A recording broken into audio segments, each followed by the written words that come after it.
I was watching that movie Forrest Gump the other day. You guys like that movie Forrest Gump? Hell yeah. I was hoping at least a few of you would. I love that movie. I can tell I love Forrest Gump because I watch it every time it's on TV, and every time it's on TV, it depresses the shit out of me. Very sad movie, that Forrest Gump. My God. I would argue the saddest part of all the sad parts, the life of Jenny, Forrest's childhood sweetheart. My God, what a pile of sadness that woman's life was. Her life was so sad, like even the funny parts of it are sad if you think about them for too long.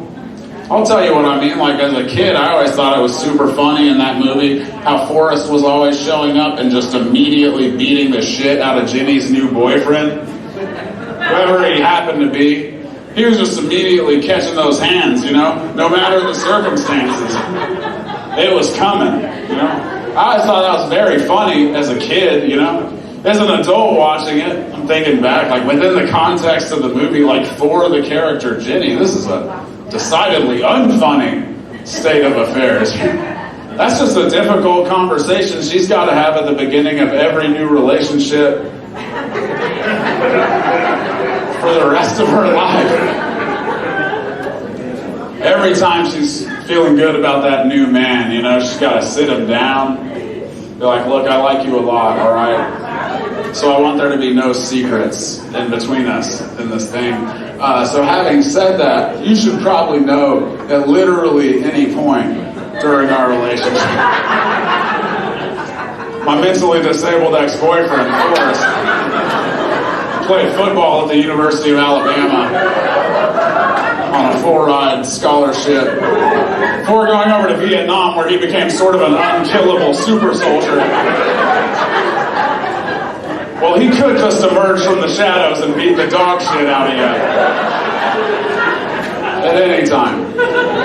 I say could, I mean definitely will. If we're together for so much as a month, you have a 100% chance of catching a red-ass beatdown from this character. You see his flat top, it's already too late.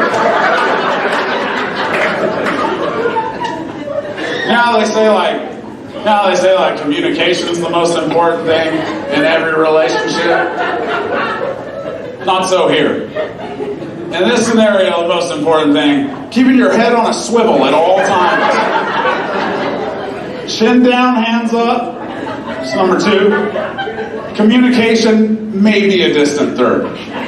Now don't get me wrong, I will run over there and pull him off you when this inevitably does happen. You know, I always do.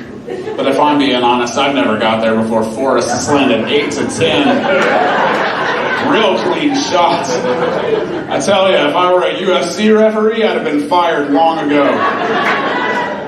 Oh, and since I last saw him, he can run for days at a time without tiring or slowing down.